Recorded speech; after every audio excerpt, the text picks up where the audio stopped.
लुलु mall, लुलु mall, लुलु mall. आजकल जो भी अखबार, वेबसाइट या फिर न्यूज टीवी खोलो, हर जगह लुलु मॉल के चर्चे हैं। लुलु मॉल की कंट्रोवर्सी के बारे में तो हर कोई जानता है, लेकिन कोई ये नहीं जानता कि जिस शख्स का ये मॉल है वो आखिर है कौन। एक आम सा लड़का जिसने साल 1973 में भारत छोड़ा और अबू धाबी जा बसा, यूएई का एक बड़ा बिजनेसमैन बना और उसकी दोस्ती यूएई के शाही परिवार से हुई। जब साल 2019 में पीएम मोदी यूएई की यात्रा पर गए, तब शाही परिवार से उनकी मुलाकात के वक्त इस बिजनेसमैन को भी शाही परिवार के साथ कुर्सी पर बैठा देखा गया था। भारत का 38वां सबसे अमीर शख्स, जिसे पद्मश्री से भी सम्मानित किया जा चुका है। यही नहीं, एक भारतीय को सूडान की जेल से रिहा करवाने के लिए इस बिजनेसमैन ने 1 करोड़ रुपए की ब्लड मनी तक अदा की थी। तो चलिए आज हम सुनाएंगे आपको किस्सा लुलु मॉल के मालिक एमए यूसुफ अली का, और साथ ही बताएंगे आपको कि लुलु मॉल का नाम आखिर लुलु मॉल पड़ा कैसे। नमस्कार, मेरा नाम है भूपेंद्र सोनी और आप देख रहे हैं अनकट। 15 नवंबर 1955 को केरल के त्रिशूर जिले के नाटिका गांव में एक मिडिल क्लास मुस्लिम परिवार में जन्मे एमए यूसुफ अली अपनी शुरुआती जिंदगी में एक वकील बनना चाहते थे। वैसे उनकी फैमिली का अपना एक बिजनेस था। उनके पिता गुजरात में अपना छोटा मोटा कारोबार करते थे। 15 साल की उम्र में यूसुफ अली का मन भी बिजनेस में पिता का हाथ बटाने का हुआ और वो भी गुजरात आ गए।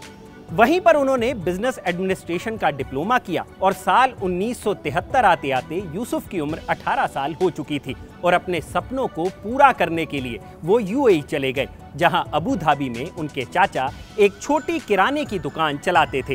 पहले वो अपने चाचा के बिजनेस से जुड़े, फिर सिंगापुर, हांगकांग और ऑस्ट्रेलिया में काम के नए जरिए तलाशे, जहां उन्हें एक नया बिजनेस आइडिया मिला। ये आइडिया था सुपरमार्केट खोलने का। फिर क्या था, साल 1989 में यूसुफ ने अबू धाबी में पहला सुपरमार्केट स्टोर खोला और जमकर पैसा कमाया। लेकिन उनकी किस्मत खुली साल 1990 के खाड़ी युद्ध के दौरान।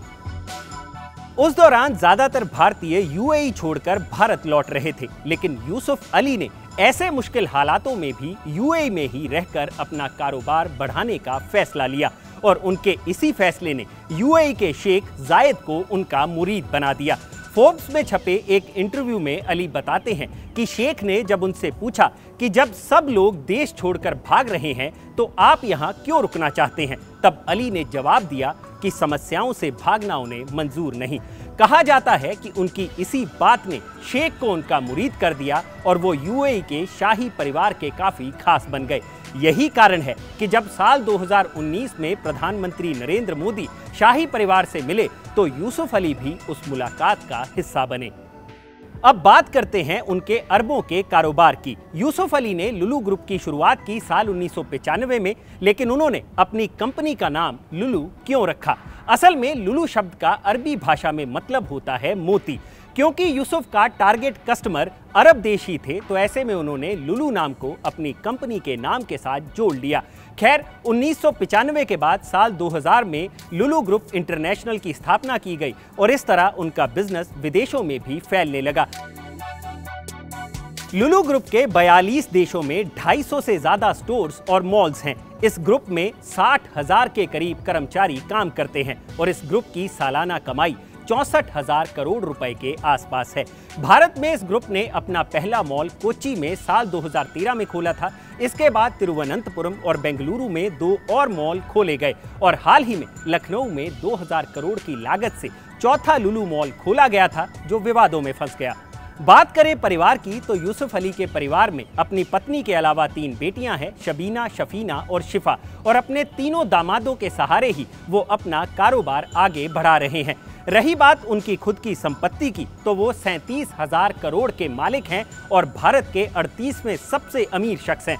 साल 2008 में उन्हें मनमोहन सिंह सरकार के कार्यकाल के दौरान पद्मश्री से भी सम्मानित किया जा चुका है। अप्रैल 2021 में केरल के पास यूसुफ और उनकी पत्नी का एक हेलीकॉप्टर क्रैश भी हुआ था, जिसमें वो बाल बाल बच गए थे। हालांकि यूसुफ को उनकी उदारता के लिए भी जाना जाता है। साल 2022 में यूएई की सुप्रीम कोर्ट ने केरल के बैक्स कृष्णन को लापरवाही से गाड़ी चलाकर एक सूडानी व्यक्ति की हत्या में दोषी पाया था।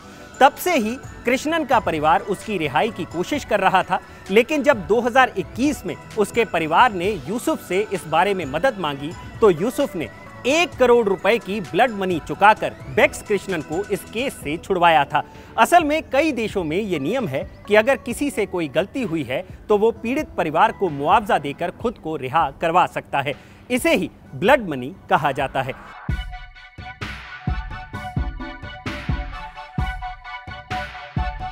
तो ये है लुलु मॉल के मालिक एमए यूसुफ अली की जिंदगी का पूरा किस्सा।